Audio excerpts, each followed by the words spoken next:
Hey, good evening, everybody. This is Tiger. Thanks for tuning in. I wanted to take a little bit of time in this episode to talk about what it is that we're doing and why we're doing what we're doing. So, to go back to the beginning, I want to start back in 1992. I was just about ready to graduate from college when my father passed away unexpectedly. And as you might expect, that was a turning point for me in my life.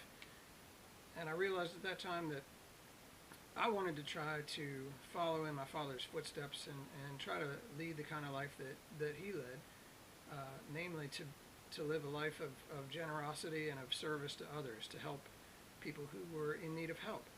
And so that led me to move to Texas and join with a group called Youth with a Mission, which we call YWAM for short, YWAM. And during my time in Youth with a Mission, I met many different kinds of people from all walks of life, uh, very talented people who were all using their skills and abilities to work to make the world a better place, which which I thought was just amazing. And so I made a lot of really good friendships there during my time there. And then I moved on from there and I got married and started raising a family and bought a house and started leading a more traditional American life, if you will. But at the same time, I stayed in touch with my friends from YWAM, and I was getting their newsletters and their updates where they were explaining all the different things that they were involved in, the different projects they were working on. And so many of those things were just very inspiring to me. One of my friends from YWAM in the early 2000s had the opportunity to go to a brothel in Southeast Asia as part of an undercover investigation into the sex trafficking of children. And what he saw there was so horrific and so shocking, the conditions that these children were forced to endure. And it motivated him to found an organization called Love 146, which is a humanitarian group which fights against the sex trafficking of children.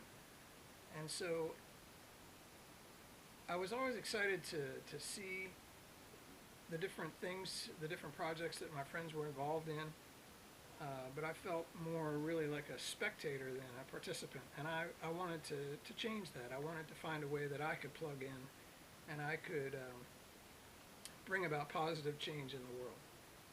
So I had that desire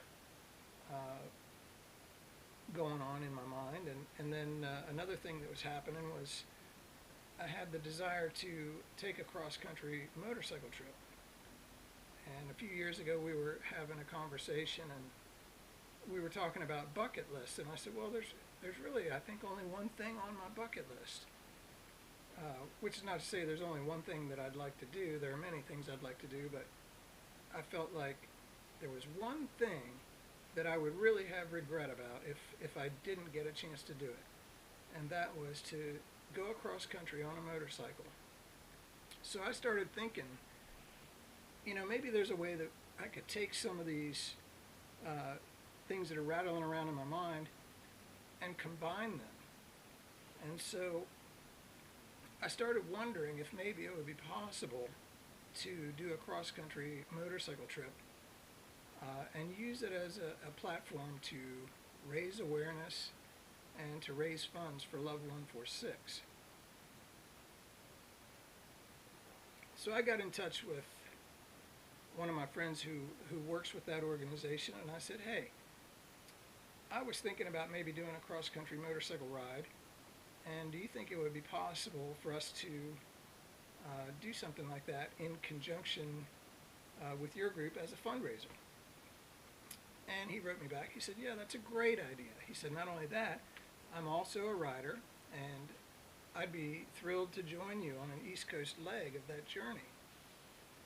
And so he put me in touch with another fellow in their organization who handles the fundraising. And so I touched base with that gentleman on Facebook, and when I pulled up his profile, he had a picture of an antique motorcycle as his cover photo. So I knew I was dealing with the right kinds of people. And so I contacted him and I explained what I wanted to do, and he wrote me back. He said, yeah, that's a great idea, and I myself am also a rider, and I'd like to join you on an East Coast leg of your journey. So uh, all of a sudden it seemed like there were a lot of puzzle pieces that were all starting to fit together and fall into place. So originally I had planned to have my motorcycle shipped from my home in Maryland out to California, and then I was going to fly out, retrieve the bike, and then ride home. But then the more that we discussed it as a family, the more we realized that it really needed to be a family adventure. And so my wife has signed on and is planning to follow me across the country going both directions. And she'll be manning the support vehicle and bringing our children along with us so that we can experience this nation together as a family, and also so that we can fight this fight together as a family, and so that we can work together to make good things happen in our world and to make the world a safer place for children. So that is what we have planned, and that's a little bit of what's motivating us to go. So we are planning to hit the road in the summer of 2015, and the goal is for me to cross from the Atlantic Ocean out to the Pacific and back home again on a 2015 Indian Scout motorcycle. And we're going to do that as a big adventure. And honestly, we would be thrilled to have you join with us in whatever way that you can to participate in this big adventure. So I really want to thank you guys again for tuning in. Don't forget to subscribe, and don't forget to share this video with any friends or family that you feel would be interested in a project like this. Thanks for watching. This is Tiger.